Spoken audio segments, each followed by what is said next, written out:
a gente vê aí a eleição das mulheres negras, sim, é uma vitória, mas agora a gente vai encontrar aí outras batalhas e você vai encontrar uma casa dominada ainda sim por homens brancos e com uma bancada bem representativa do PSL, né?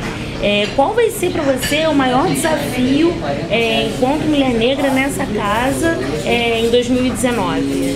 Acho que os desafios eles não serão novos. Acho que os desafios, ou o maior desafio, não sei se é o maior, mas acho que os desafios eles não serão novos. Por que eu digo isso? Acho que os desafios eles serão os mesmos que as mulheres negras enfrentam e que eu, enquanto mulher negra, enfrento, né? Enquanto mulher negra no lugar de um corpo que não é visto, ocupando determinadas posições, então entra aí o racismo. Eu não estou falando de racismo simbólico, não estou falando de racismo institucional, estou falando do racismo, né? De olhar esse corpo negro feminino, principalmente sendo mulher negra, a gente sofre isso cotidianamente, então não vai ser diferente. Acho que a diferença é que você está num ambiente parlamentar, que tecnicamente deveria ser um ambiente do diálogo, né? Da intensificação do diálogo logo num parlamento, né?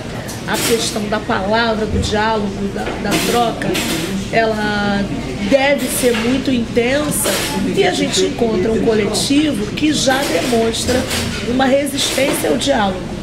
Então acho que esse pode ser o maior desafio, mas talvez o maior, né? Uma resistência ao diálogo, talvez por uma ausência de conteúdo, né? E aí essa dificuldade, eu já visto agora, né? Que não comparecem no debate, não querem fazer uma discussão mais robusta, mais densa sobre questões importantes. Acho que esse talvez seja o maior desafio. Encontrar e tentar manter um diálogo republicano. Agora, os desafios são os mesmos para as mulheres negras, né? Não ser vistas em posições importantes, o olhar sempre subalterno, né? Um grande conteúdo de preconceito.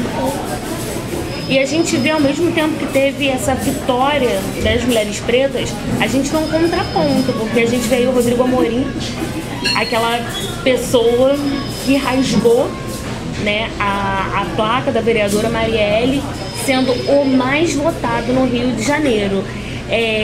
Então, a que você atribui esse contraponto? A entrada de mulheres na casa, mas também esse homem que representa um grupo, afinal ele foi eleito por um grupo, sim. Então alguém se sente representado. Então alguém se sente representado por esse homem. Como que você vê esse contraponto? Que a gente elege mulheres e ao mesmo tempo a gente elege homens que querem execrar, que querem diminuir as mulheres. Então, acho que não vou ser aqui, né, a cantora da cantiga de uma nota só, mas é uma resposta social. Tanto a eleição dessas mulheres negras aqui no estado do Rio de Janeiro, não só, mas a gente está falando do estado do Rio de Janeiro, da Assembleia Legislativa do estado do Rio de Janeiro, acho que foram respostas sociais. Respostas sociais que são tradução do que é a construção histórica da sociedade brasileira. A sociedade brasileira é cimentada no racismo. Ela é cimentada no privilégio, no sexismo, na presença dos homens brancos proprietários, a princípio, né? Alfabetizados, os proprietários. Então, a gente tem uma reprodução do que é esta sociedade brasileira que não fez a sua meia-culpa em relação à presença do escravismo no Brasil. Ou seja, são 130 anos completados agora no 13 de maio, 130 mais de uma abolição inconclusa.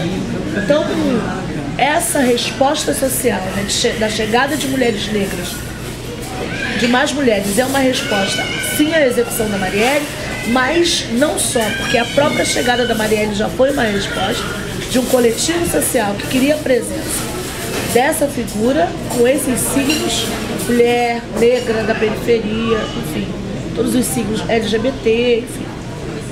E é uma resposta. A presença dessas mulheres, desse grupo, que foi historicamente expropriado e ainda continua sendo, se a gente for colocar, né, no cômputo geral, as mulheres negras são as mais expropriadas, né, do seu direito, né, nas políticas públicas descontinuadas, precárias, escassas. Então, com a chegada desse grupo, né, à universidade, com a redemocratização, com a redistribuição acadêmica, que colocou esse grupo, né, uma população preta e parda, preta e mestiça, como queiram se chamar, no lugar, né, da construção de pensamento, de adensamento de massa crítica, de ampliação desse espectro na sociedade, a presença delas, das mulheres negras no parlamento, é uma resposta social desse grupo, que não se via representado. Por outro lado, a presença destas pessoas, né, legitimamente eleitas, também representa a resposta de um grupo social impregnado de preconceitos, do senso comum e de uma trajetória dessa que eu falei anteriormente, de uma sociedade baseada, fundada nas suas relações, no escravismo, no racismo institucional e na expropriação de direitos desse outro grupo.